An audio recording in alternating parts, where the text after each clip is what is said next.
আজকে আমরা যথানি নিয়মে ইমিগ্রেশন কার্যক্রম সম্পন্ন করার জন্য সকালবেলা উপস্থিত হই এবং ইমিগ্রেশন কার্যক্রম শুরু করি। ইমিগ্রেশন কার্যক্রম শুরুর 10 থেকে 15 মিনিটের মধ্যে ভারতের চ্যাংড়াবান্ধা আইসিপির অফিসার ইনচার্জ আমাকে কল করে এবং জানায় যে ভারতের লোকসভা নির্বাচনের জন্য আজ সহ 3 দিন মোট 3 দিন ইমিগ্রেশন কার্যক্রম বন্ধ থাকবে। এর প্রেক্ষিতে আমি বিষয়টি আমার সংশ্লিষ্ট কর্তৃপক্ষকে জানাই, আমার জেলা পুলিশ সুপার মহোদয়কে জানাই এবং এসবি এসএসআরকে জানাই এবং আমাদের সকল কার্যক্রম বন্ধ রাখি। এই বুড়িমারি চাংড়াবান্ধা হয়ে আমরা ভেলোরে যাব। আমাদের টিকিট কাটা আছে রাত 9টা 25 মিনিটে, কিন্তু আমরা এই নিউজটা পাইলাম যখন আমরা লালমিয়া থেকে রওনা দিলাম। অর্ধ রাস্তায় আসার পরে জানতে পারলাম যে এই সকাল 10টাতে জানতে পারলাম যে এখানে পোর্ট বন্ধ হয়ে গেছে, যে ইন্ডিয়া বাংলাদেশে ঢুকতে দিচ্ছে। গরিব মানুষ, সাধারণ মানুষ, আমরা দেখা গেছে প্লেনের টিকিট কাটছি, আমাদের টিকিটটা 18 তারিখে।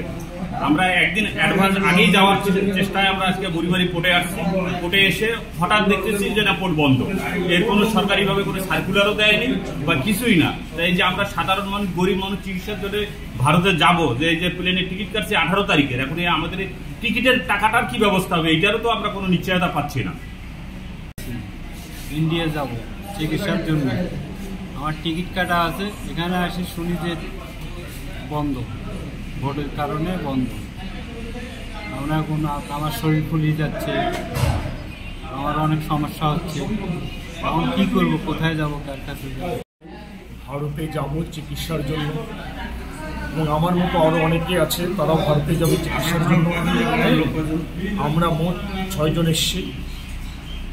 আমার আরও আছে, রংপুর থেকে আরও অনেকে এসছে চিকিৎসার জন্য। তারা যাবে বিভিন্ন জায়গায়, কেউ ভেলোরে যাবে, কেউ চেন্নাইতে যাবে, কেউ বেঙ্গালোরে যাবে, আমি কলকাতায় যাব। আমরা সব টিকিট কেটে ফেলেছি অলরেডি।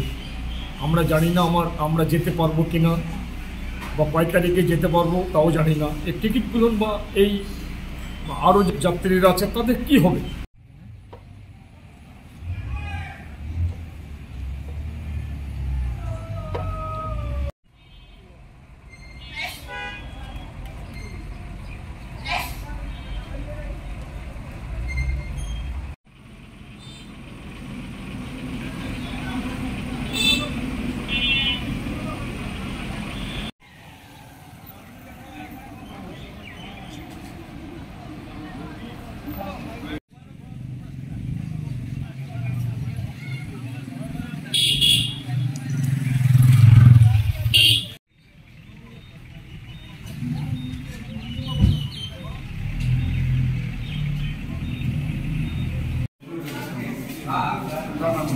দেখুন